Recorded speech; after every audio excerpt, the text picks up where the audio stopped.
কলিযুগের মানুষগুলো কেমন হবে, তাই তো? হঠাৎ নারদকে দেখলে জানেন মা, রাস্তা দিয়ে পেরিয়ে যাচ্ছে নারায়ণ নারায়ণ করে, হঠাৎ দেখছে একটা পুরুষ মানুষ, বাবা রাস্তা দিয়ে পেরিয়ে যাচ্ছে, একটা পুরুষ মানুষ রাস্তা দিয়ে পেরিয়ে যাচ্ছে, কাঁধে একটা সুন্দরী মহিলা বসে আছে। ভাবুন, এরকম দৃশ্য কিন্তু কোনোদিনও দেখিনি না।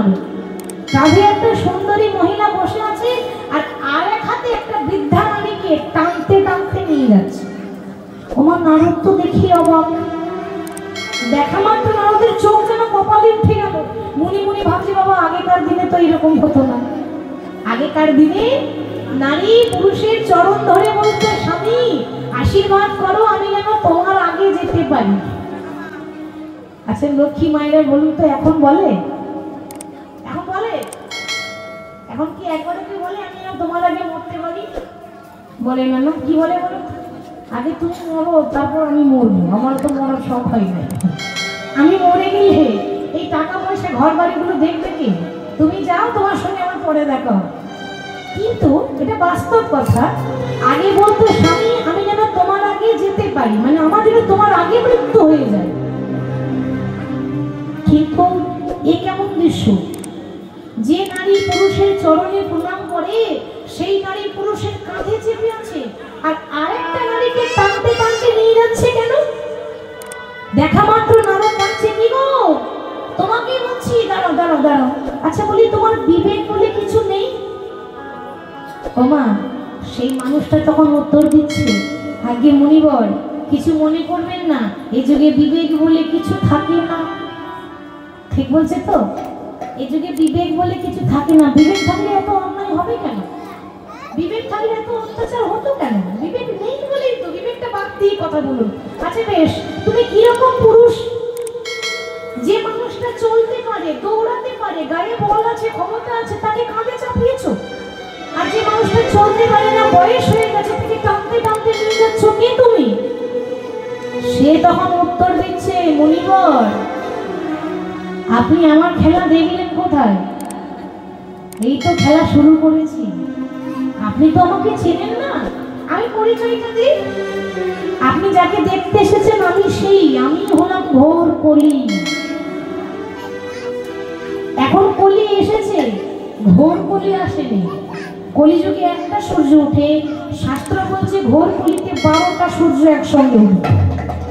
ভাবুন মা, একটা সূর্যের তাপ আমরা সহ্য করতে পারি না, পারি কি? তাহলে 12টা সূর্য উঠলে আমরা কি করে বাঁচবো? ঘোর কলি যখন হবে তখন এই দৃশ্যটাই ঘটবে, যেটা এখন আপনারা দেখলেন। আচ্ছা তা নয় হলো, তুমি যে নারীটাকে কাঁধে চাপিয়ে নিয়ে যাচ্ছ, সেই নারীকে চিনতে পারলেন না? ওটা আমার সুন্দরী স্ত্রী, দেখতে সুন্দরী তো, এই মাটিতে পা রাখতে দিলাম। আচ্ছা তা নয় হলো, কিন্তু যে বৃদ্ধা নারীকে টানতে টানতে নিয়ে যাচ্ছ, সে ওটা তারও সহজ, তাই না মা? তিনি কি হতে পারে বলুন তো? এটা যদি স্ত্রী হয়, তিনি হলেন আমার গর্ভধারিণী মা। মায়ের গর্ভে একটা সন্তানের 10 মাস 10 দিন জায়গা হয়, কিন্তু কিছু কিছু সন্তান আছে, সবার কথা বলিনি, আমি বলছি না যে সব ছেলেরা খারাপ হয়। এখন এমন সন্তান আছে মা বাবাকে শ্রদ্ধা করে, ভালোবাসে, কিন্তু এমন একটা সন্তান, হাজারের মধ্যে 2-1টা এমন ছেলে আছে যার 4তলা বিল্ডিং এ মায়ের থাকার একটু জায়গা হয় না। মানে 1 ঘড়া দুধ 7 ঘড়ায় ভরে যায়, কিন্তু 7 ঘড়া দুধ একটা ঘড়ায় ভরছে না। মা বড় কষ্ট করে সন্তানদের মানুষ করে, কিন্তু সন্তানরা মায়ের মুখে 1 মুঠো ভাত পর্যন্ত তুলে দিতে পারে না। কথায় আছে না, ছোটবেলায় মা কাঁদে ছেলে ভাত খাই না বলে, আর বড়বেলায় মা কাঁদে ছেলে ভাত দেয় না বলে। এইটাই কলিযুগ বাবা। এখনো অনেক খেলা বাকি আছে গো। এই যে দেখছেন খেলা, এমন কিছু খেলা নয়, এরপরে আরো অন্যায় হবে, এরপরে আরো অত্যাচার হবে। তাহলে পথ কি? তাহলে উপায় কি? উপায় কি কিছু নেই? উপায় কোনো কিছু নেই, একটাই উপায়। এই অন্ধকার কলিযুগে, পাপের কলিযুগে আপনাকে শুধু একবার হরি বল বলে ডাকতে হবে, এইটুকু উপায় আছে। তাই মহাপ্রভু ভক্তগণকে সঙ্গে নিয়ে নামে প্রেমে মাতোয়ারা নাম গাইছে কেমন ভাবে? বদন ভরে গাও রে মন, হরে কৃষ্ণ নাম আচ্ছা, আমার লক্ষ্মী মায়েদের বলছি, একটু উলুধ্বনি দেওয়া যাবে মা? দেখি একটু দিয়ে দিন তো লক্ষ্মী মায়ের মতো। খুব সুন্দর হয়েছে। এবার সবাই একটু করতালি দিয়ে গাই। নাম তো করতালি দিয়ে গাইতে হয়। হরে কৃষ্ণ নামে জপ জপ যোগীরা, বদন ভরে গাও রে মন হরে কৃষ্ণ নাম, হরে কৃষ্ণ নামে জপ জপ যোগীরা, বদন ভরে গাও রে মন হরে কৃষ্ণ নাম, হরে কৃষ্ণ নামে জপ জপ যোগীরা, বদন ভরে গাও রে মন হরে কৃষ্ণ নাম, হরে কৃষ্ণ নামে জপ জপ যোগীরা, বদন ভরে গাও রে মন হরে কৃষ্ণ নাম, হরে কৃষ্ণ নামে জপ জপ যোগীরা।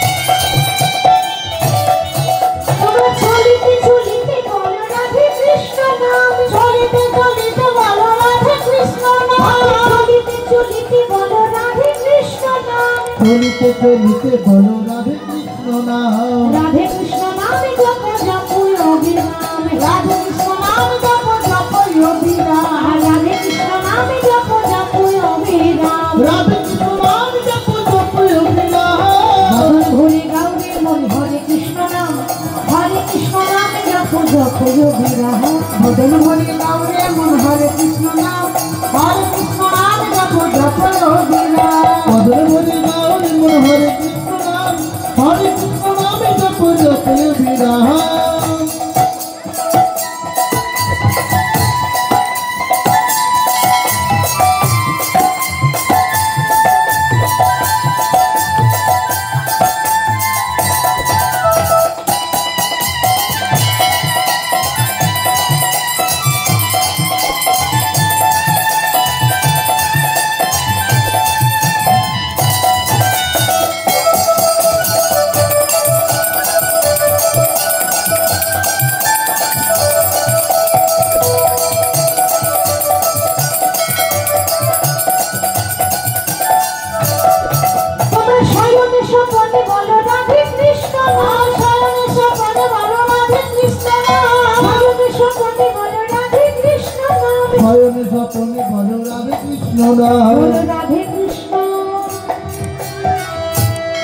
আমরা কলিযুগের মানুষ তো, সব জায়গায় একই কেস।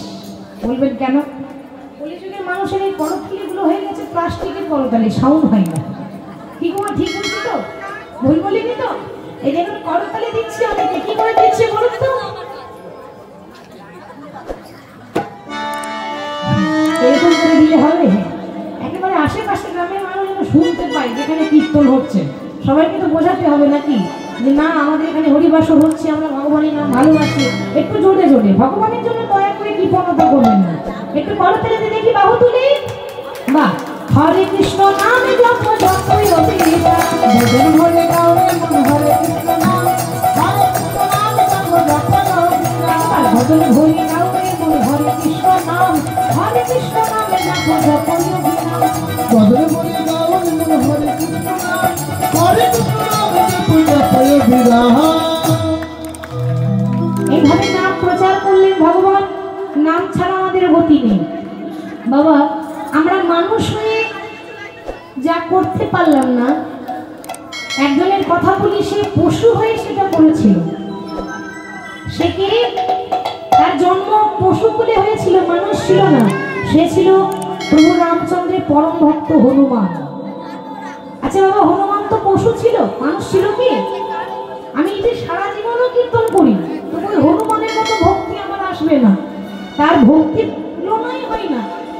তার ভক্তিটা কিরকম দেখুন। একবার মা সীতার আরেক নাম কি গো? জানকী। মা জানকী, লক্ষ্য করুন। একবার বাবা মা জানকী আয়নার সামনে বসে বসে সিঁদুর পড়ছে। এখন যেই না মা সিঁদুর পড়ছে, হনুমান বলছে, মা আমি প্রত্যেকদিন দেখি তুমি এই আয়নার সামনে বসে বসে সিঁদুর পড়ো। ও মা বলো না, সিঁদুর পড়লে কি হয়? আচ্ছা মায়েদের জিজ্ঞাসা করি, সিঁদুর পরলে কি হয় মা? আমরা সিঁদুর কেন পরি? স্বামীর মঙ্গল হয়। বা সিঁদুর পরলে স্বামীর মঙ্গল হয়, তারপর স্বামীর পরমায়ু বাড়ে। এখন মা জানো কি বলছি বাবা, সিঁদুর পরলে স্বামীর পরমায়ু বাড়বে, আমার প্রভু রামচন্দ্রের মঙ্গল হবে। হনুমান মনে মনে ভাবছে, হ্যাঁ গো, এইটুকু সিঁদুরের এত পাওয়ার, এর মধ্যে কি কোনো জাদু টাদু আছে নাকি? কি আমাকেও দেখতে হবে। এবার মা সীতার ঘরে বাবা যত সিঁদুর ছিল সব নিয়ে একেবারে পা থেকে মাথা পর্যন্ত মেখে লাল হয়ে গেছে। কেন? ওই যে প্রভু মা বলেছে সিঁদুর পরলে স্বামীর মঙ্গল হয়, তো মা এইটুকুনি নিলে যদি এত মঙ্গল হয়, আমি গোটা গায়ে মেখে নিলাম, মঙ্গলটা আরো বেশি হয়। সর্বাঙ্গে সিঁদুর মেখে একেবারে লাল মূর্তি হয়ে গেছে। লাল মূর্তি হনুমানের অনেক রূপ আছে অনেক জায়গায়। হনুমান দেখবেন লাল রঙের হয়, হয় না? ওই সিঁদুর মাখার রূপটা তারা তুলে ধরে। সিঁদুর মেখে লাল হয়ে সিংহাসনে বসে আছে। আর যেই না সিংহাসনে বসে আছে, সে তো সবসময় একজনেরই নাম করে। সে কে? যেহেতু এটা ত্রেতা যুগের কথা বলছি, তার মানে রামায়ণের কথা হচ্ছে। আর রামায়ণের কথা হলে রাম নাম আসবে। তো সে সিংহাসনে বসে প্রভু রাম নাম করছে। তনকে তম্বুরে বেদো ও তনকে তম্বুরে বেদো শাশ্বতী থাম বলে জয় সিয়া রাম রাম জয় রাধে শ্যাম শ্যাম জয় সিয়া রাম রাম জয় রাধে শ্যাম শ্যাম জয় সিয়া রাম রাম জয় রাধে শ্যাম শ্যাম জয় সিয়া রাম রাম জয় রাধে শ্যাম শ্যাম তনকে তম্বুরে বেদো তনকে তম্বুরে বেদো শাশ্বতী গান বলে জয় সিয়া রাম রাম জয় রাধে শ্যাম শ্যাম জয় সিয়া রাম রাম জয় রাধে শ্যাম বলো জয় সিয়া রাম রাম জয় রাধে শ্যাম।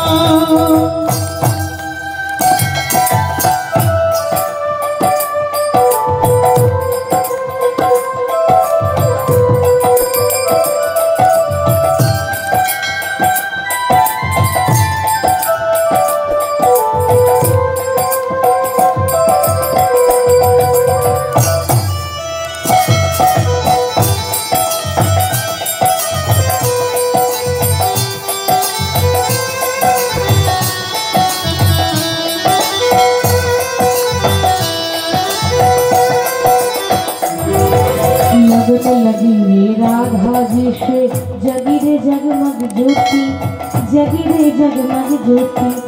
राम नाम का हीरा पाया, श्याम नाम का मोती, जगी रे जगमग ज्योति। मन की मुरलिया में ओ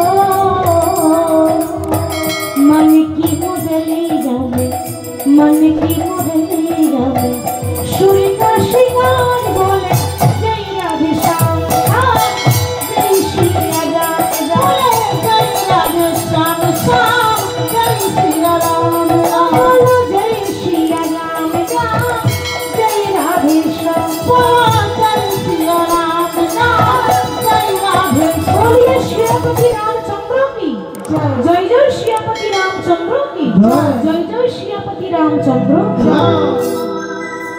সর্ব অঙ্গে সিঁদুর মেখে যখন বসে বসে রাম নাম গাইছে, বাবা কোথায় ছিল রামচন্দ্র? এসে বলছি, হনুমান এ কি করছো তুমি? আরে সিঁদুর তো নারীরা পরে স্বামীর মঙ্গলের জন্য, তুমি এখন হনুমান হয়ে পশু হয়ে সিঁদুর মেখে বসে আছো কেন? প্রভু আসলে কি জানো তো, মা আমায় বললো সিঁদুর পরলে নাকি তোমার মঙ্গল হবে। আমি মনে মনে ভাবলাম যে ওইটুকুনি সিঁদুর দিলে যদি এত মঙ্গল হয়, তা আমি গোটা গায়ে মেখে নিয়েছি। কেন জানো?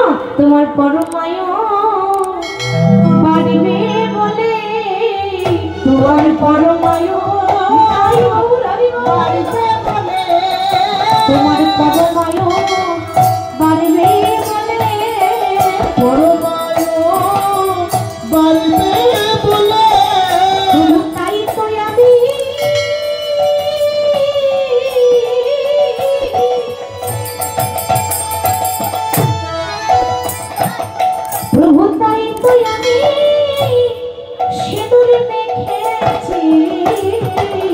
তোমার পরমায়ু আরো বাড়বে বলে তবু চাইতে আমি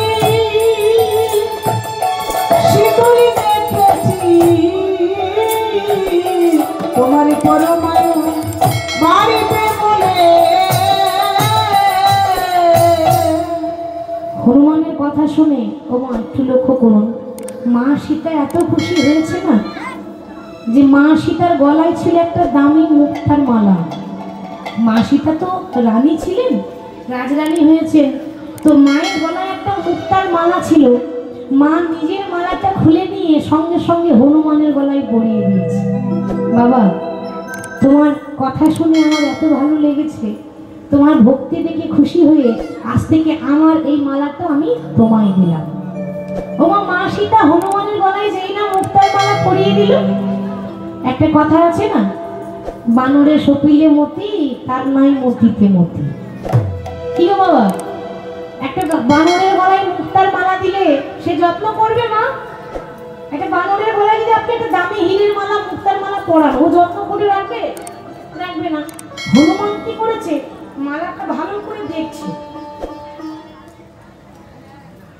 ভালো করে দেখার পর মালার এক একটা মুক্তা দাঁতে করে কাটছে আর চিবিয়ে চিবিয়ে ফেলছে, দাঁতে করে কাটছে আর চিবিয়ে চিবিয়ে ফেলছে।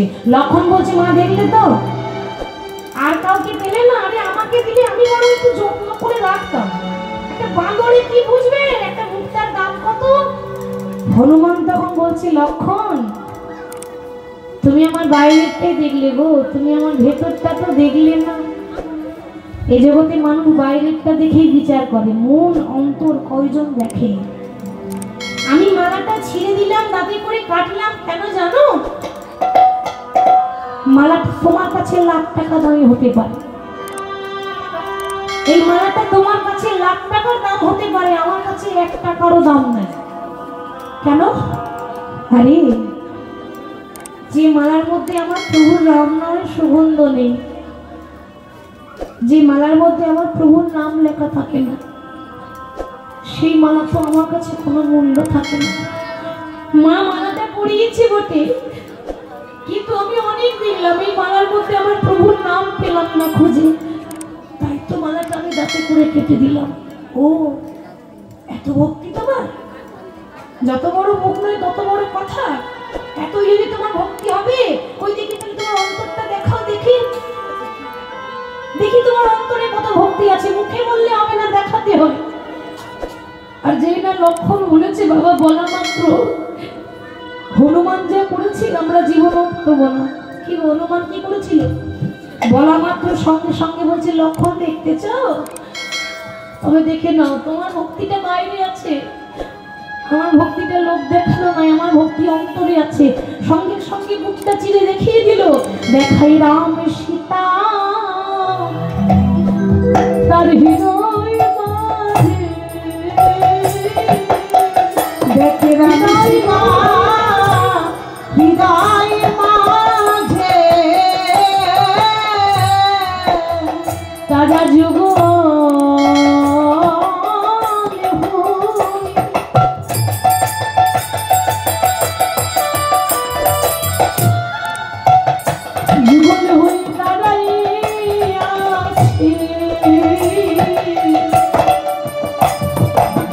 দেখাই রাম সীতা হৃদয় মাঝে তারা যুগল হয়ে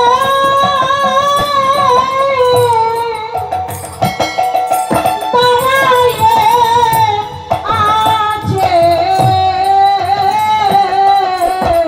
রাম সীতা হৃদয় মাঝে। ভগবান বললেন, হনুমান তুমি একটা পশু হয়ে যা করলে, হয়তো তার যুগের কোনো ভক্ত এটা করতে পারবে না। আমি ভগবান রামচন্দ্র, আমি তোমায় আজকে আশীর্বাদ করলাম।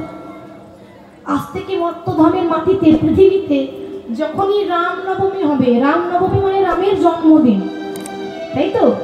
যখনই রামের জন্মদিন আসবে, রামনবমী হবে, তখন রামনবমীর দিনে রামের পুজো হবে না। আশীর্বাদ করলাম সেই দিন তোমার পুজো হবে। সেই জন্য যে জায়গায় রামনবমী হয়, যেখানে যেখানে হয়, আমাদের পশ্চিমবাংলায় হয় তবে খুব কম হয়, বেশিরভাগ হয় দেখবেন ঝাড়খণ্ড, উত্তরপ্রদেশ, মধ্যপ্রদেশ এসব রাজ্যগুলোতে হয়। তারা খুব পালন করে রামনবমী, আর আমরা একটু জন্মাষ্টমী বেশি করি, কিন্তু দুজনেই তো এক, যেই রাম সেই কৃষ্ণ। তবে যেদিকে যেটা প্রচলিত, তো যেখানে রামনবমী হয় না বাবা, সেদিন রামের পুজো হবে না, সেদিন কিন্তু ওই যে সিঁদুর মাখা হনুমান, সেই লাল মূর্তি, ওই হনুমানের পুজো হয়। ভগবান এখানে প্রমাণ করে দিলেন যে ভক্তই আমার মাতা পিতা, ভক্তই আমার গুরু, ভক্ত রেখেছে নামে বাঞ্ছা কল্পতরু। তাহলে মহাপ্রভুর নাম মিলিয়ে দিচ্ছি আর আমাদেরকে শিক্ষা দিচ্ছে। ভগবানের অবতার কেন? শিক্ষা দেওয়ার জন্য। আর মহাপ্রভু নাম করছেন, এত সুন্দর শোভা, পাশ থেকে মহাজন বলছে দেখো দেখো, মানুষ একটাই, রং পাল্টে গেল। বৃন্দাবনে কৃষ্ণ ছিল দেখতে কালো, কলিযুগে হয়েছে ফর্সা। বৃন্দাবনে ছিল, নাম ছিল কৃষ্ণ, কলিযুগে নাম হয়েছে গৌর। আর খেলাটাও পাল্টে গেছে। কেন? বৃন্দাবনে কৃষ্ণের খেলা আলাদা ছিল, ওই বৃন্দাবনে খেলা ছিল মুরলী বাদন, বৃন্দাবনে খেলা ছিল মুরলী বাদন, বৃন্দাবনে খেলা ছিল মুরলী বাদন, বৃন্দাবনে খেলা ছিল মুরলী বাদন। আমার কলিযুগে খেলা হলো নাম সংকীর্তন, কলিযুগে খেলা হলো নাম সংকীর্তন, কলিযুগে খেলা হলো নাম সংকীর্তন, কলিযুগে খেলা হলো। বৃন্দাবনে খেলা ছিল মাঠে দৌড়াদৌড়ি, বৃন্দাবনে খেলা ছিল মাঠে দৌড়াদৌড়ি, বৃন্দাবনে খেলা ছিল মাঠে দৌড়াদৌড়ি, বৃন্দাবনে খেলা ছিল মাঠে দৌড়াদৌড়ি। আর ভগবান বৃন্দাবনে ওই যে বাঁশি বাজাতে না, গরু চড়াতে, মাঠে দৌড়ে দৌড়ে বেড়াতে। কলিযুগে আর হয় ওটা? কলিযুগে যখন গৌর হলো, বলি কলিযুগে খেলা হলো ধুলাই দৌড়াদৌড়ি, উলু ধরে দৌড়াদৌড়ি, কলিযুগে খেলা হলো ধুলাই গড়াগড়ি, কলিযুগে খেলা হলো ধুলাই গড়াগড়ি, গড়াগড়ি যাই, গড়াগড়ি যাই গো, গড়াগড়ি যাই গো, প্রেমানন্দে বাহু তুলে গড়াগড়ি যাই গো, প্রেমানন্দে বাহু তুলে গড়াগড়ি যাই গো, প্রেমানন্দে বাহু তুলে গড়াগড়ি যাই গো। প্রেমানন্দে বাহু তুলে গড়াগড়ি যাই গো। কলিযুগে খেলা হলো ধুলাই গড়াগড়ি, কলিযুগে খেলা হলো ধুলাই গড়াগড়ি। মহাজন বলছেন দেখো, মহাপ্রভু নামে শুধু আমাদেরকে নয়, সবাইকে উদ্ধার করেছে। বড়ই অবতার রে ভাই, বড়ই অবতার, বড়ই অবতার, সে যে পতিতের দিলাম বলো প্রেমের ভান্ডার, পতিতের দিলা বলো প্রেমের ভান্ডার, আহা যবনের নাচে গাই বলে হরিনাম, বলে হরিনাম। এই হেময় অবতারে দাস বঞ্চিত বলরাম, এ হেময় অবতারে দাস বঞ্চিত বলরাম। এতক্ষণ গৌর কথা শুনছিলাম, এটাকে বলছে গৌর ছন্দ। গৌরের কথা আগে বলতে হয়, তাই গৌরের কথা আলোচনা করছিলাম। এবার আমরা বিষয়ে চলে যাই। বিষয় মানে লীলা আগেই বলেছি, ভক্ত জয়দেব পদ্মাবতীর কথা। কিন্তু মাগো, ভক্তের কথা জানতে গেলে বাবা আগে তো জানতে হবে যে ভক্তের মা বাবা কেমন ছিল। বাবা, যার গর্ভে একটা কৃষ্ণ ভক্তের জন্ম হয়, ভাবুন সেই মা কত কৃষ্ণ ভক্তিমতী হবে, সেই মা কত গুণবতী হবে। তাহলে এই জয়দেব গোস্বামীর তখন জন্ম হয়নি। তার বাবার নাম ছিল ভোজদেব গোস্বামী, মায়ের নাম ছিল বামা দেবী। বাড়ি হচ্ছে বীরভূম জেলার অজয় নদীর তীরে কেন্দ্রবিল্ল গ্রাম, সেখানে তারা থাকতো। এবার কিভাবে বাস করতো? একটা তালপাতার কুড়ি ঘরে। আজ কেন্দ্রবিল্ল নামে গ্রাম,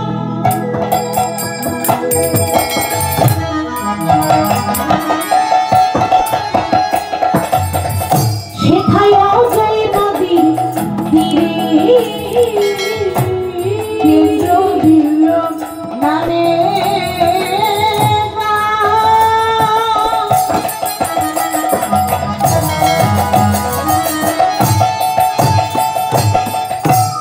অজয় নদীর তীরে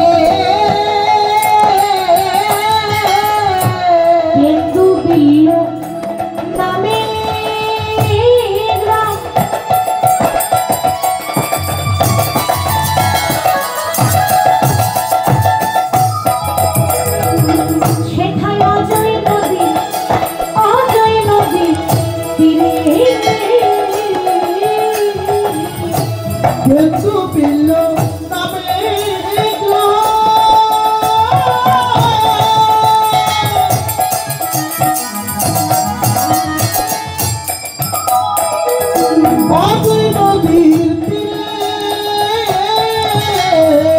আবার ভোজ দেব নামে ব্রাহ্মণ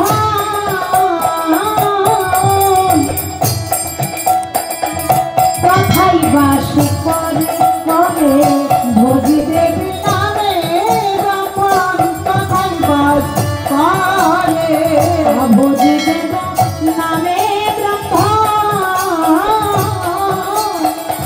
কথাই বাস করে ভোজ দেব নামে ব্রাহ্মণ কথাই বাস করে অতি নিষ্ঠা বা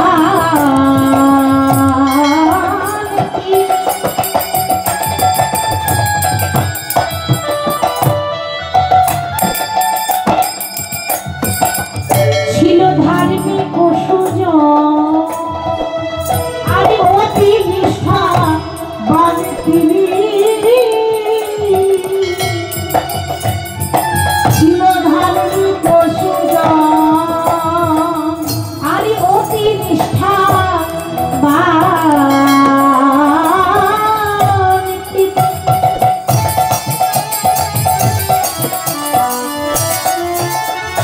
ছিল ধার্মিক ও সুজন গো অতি নিষ্ঠাবান তিনি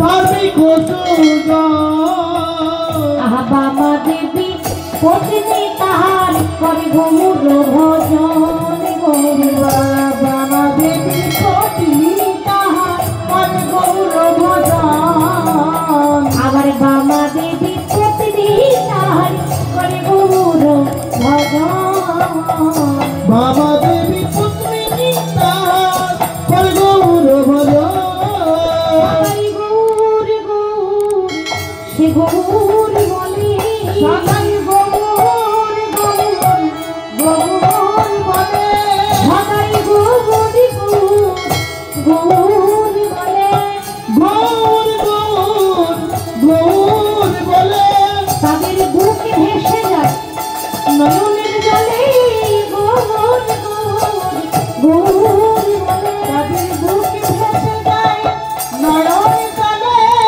গৌর গৌর গৌর বলে মামা দেবী পত্নী তাহার করে গৌর ভজন বাবা দেবী পত্নী তাহার করে গৌর ভজন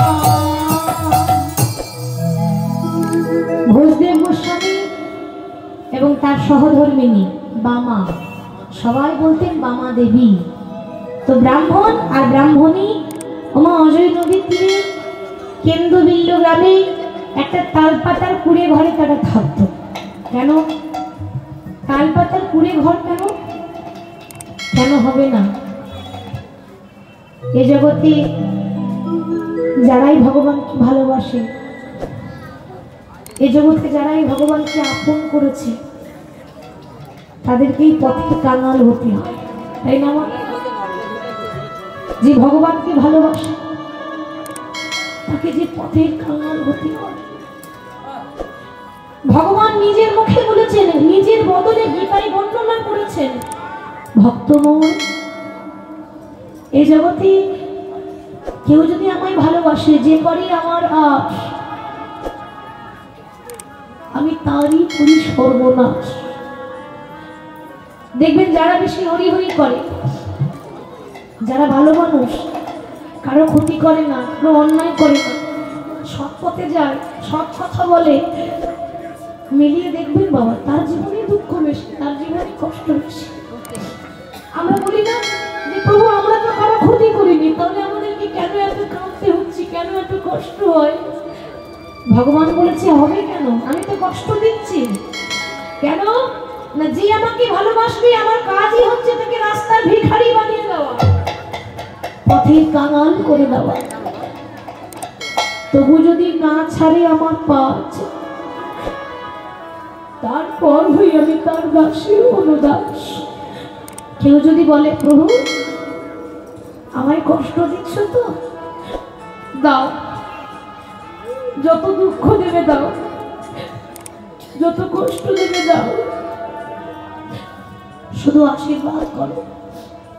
হাজার কষ্ট সহ্য করেও আমি যেন তোমার চরণ ধরে বসে থাকতে পারি। হাজার কষ্ট হলেও আমি যেন তোমার জন্য কাঁদতে পারি। হাজার যন্ত্রণা হলেও আমি যেন তোমার নাম করে ডাকতে পারি। ভগবান বলছি, তারপর হই আমি তার দাসের অনুদান।